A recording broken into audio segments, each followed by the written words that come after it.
Utopia has got to be one of the strangest episodes of Doctor Who for me out there, but at the same time, it is an absolute work of genius. It is, of course, the episode that precedes the big two-part finale of Series 3 with John Simm's Master.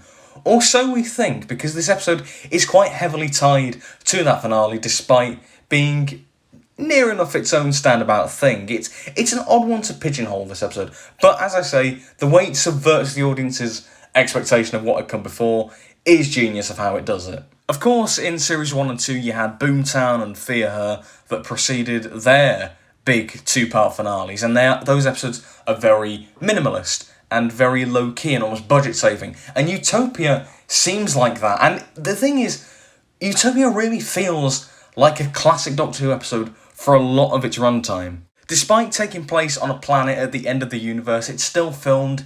The exterior stuff is still filmed in a quarry, presumably in Cardiff. The monsters, the future kind, they've just got face paint and some spiky teeth and whatnot. They're running down industrial corridors, probably in a warehouse. Professor Yana's study feels very sort of minimalist, and it's just a bunch of wires around everywhere. The TARDIS is just in the background always, and it also explores. You'd always get this in Classic Who sometimes, these very grandiose sci-fi concepts explored in a very minimal way. I think of something like, Legopolis and the way it tackles the heat death of the universe and entropy. But with Utopia, you've got obviously the end of the universe and these people being sent off in a rocket, the last of humanity being sent off to another planet, Utopia. Not only is that very classic Doctor Who in a way, in the way it handles a grandiose sci-fi concept in a very minimalist execution, but also has a very classic sci-fi feel.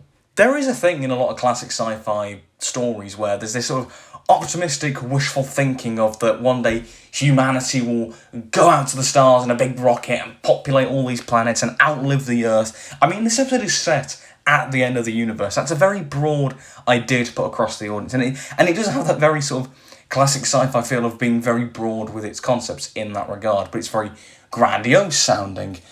But it's also quite a naive sentiment, and this episode proves, well, actually, the third part, The Last of the Time Lords, proves that that's quite a naive sentiment, because the fate of these humans, how they become Toclafane, is horrifying, and it does flip that sort of traditional sci-fi convention on its head. Another thing that makes it feel very classic Who is obviously you have Derek Jacobi as Professor Yana, or as we learn, he's the Master. But, obviously for the most part, he is Professor Yana, in disguise. And it does have that kind of classic Who tradition where you would get these iconic British faces to appear in an episode or two, whatnot. In classic Who, you would sometimes get this. And this has that same effect.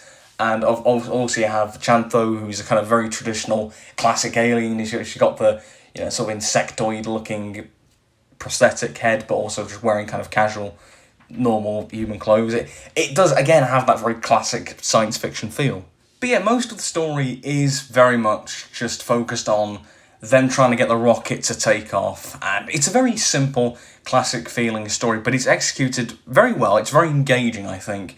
The performers are great, the side cast are really cool and fun, and it's obviously executed with modern equipment and cameras and special effects and whatnot. However, you get a few little hints throughout the majority of the episode, particularly with the Professor Yana character, with little bits of sound bites, or the way that Yana is shot with the camera, where it just has a little off-putting feeling. It's a bit there's a sense of mystery and ambiguity, and it's sort of done in a sort of surreal way, and that's a more modern thing. Then as the whole plot with the rocket kind of wraps up, you get all these clues from previously in Series 3. Story arcs have become more prevalent in TV shows at this point. Stuff like Buffy, these kind of story arcs become more prevalent.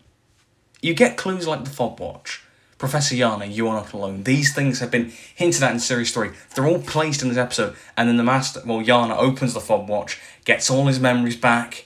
He becomes the Master in this twist that would have shocked everyone watching, and it's still an absolutely genius twist. And it's better than anything Disney have done with their twist villains. The thing is, as time has gone on, people crave for more complex kind of stories. They crave for more in their stories, the melding of different styles and genres, because, we've seen these kinds of genres and styles before. So that's why you don't get purely a horror film, rather you would get maybe a sci-fi horror film, or a psychological horror film, or a comedy horror film.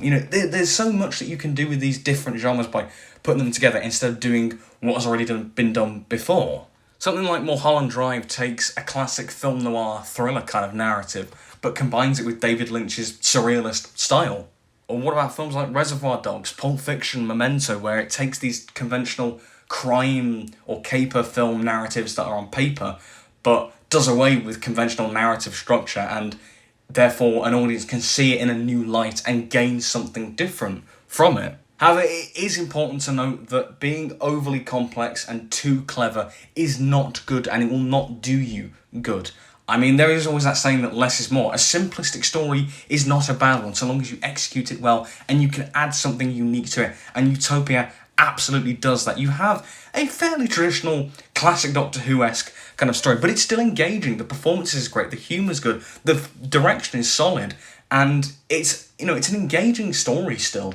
But there are also these little hints with the Professor Yana character that engage you on a different level, and it's a bit different because it's a little bit more modern with the way it incorporates like a series arc and, eventually a twist. And it all results in one of the most anxiety-inducing final acts to any Doctor Who story, and every time I watch it, it still holds up.